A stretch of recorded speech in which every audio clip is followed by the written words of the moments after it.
La charte pour l'éducation à la culture et à la citoyenneté numérique est sortie dans un contexte bien particulier après le Grenelle de l'éducation, les États généraux du numérique et également au niveau du Conseil de l'Europe pour avoir des principes et des valeurs communs pour l'éducation et la culture à la citoyenneté numérique. Cette charte est sortie il y a 2 ans, mais manquait d'accompagnement et de ressources et surtout d'explicitation parce que les articles se voulaient être courts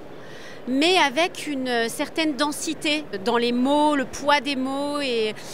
donc pour qu'elle soit compréhensible et accessible à toutes et tous, élèves, parents et bien entendu professionnels et acteurs de l'éducation au numérique, il fallait l'expliciter davantage et aller un petit peu plus loin que les 14 articles. Donc là, grâce à ce guide d'accompagnement, nous avons 3 parties. Une première partie qui est le livre explicatif qui va justement venir s'intéresser et approfondir chaque article avec des mots-clés et également une explication un petit peu plus développée et approfondie de l'idée et des principes qui se cachent derrière. Puis ensuite une deuxième partie de ressources pédagogiques par niveau de classe du CE2 jusqu'à la terminale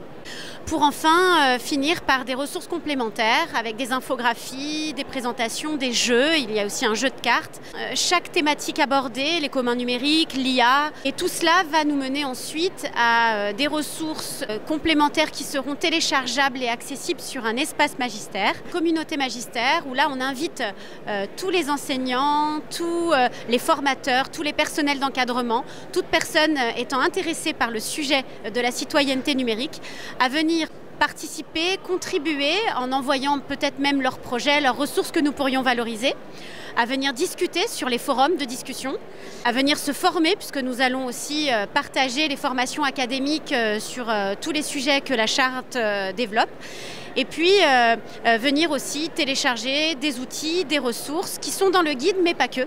Nous avons aussi eu des partenariats avec Tralalaire, avec Vincelou, des épisodes spécifiques Vincelou et du matériel en destination des familles. Et puis un magazine, le Chute Explore, spécial charte, à destination des collégiens, pour pouvoir travailler la charte de manière plus adaptée.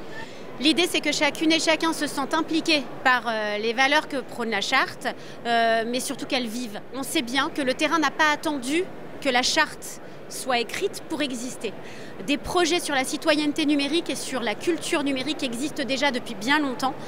et vont encore se construire à l'avenir. Ce que nous voulons, c'est que nous soyons tous réunis dans un espace pour en discuter, pour échanger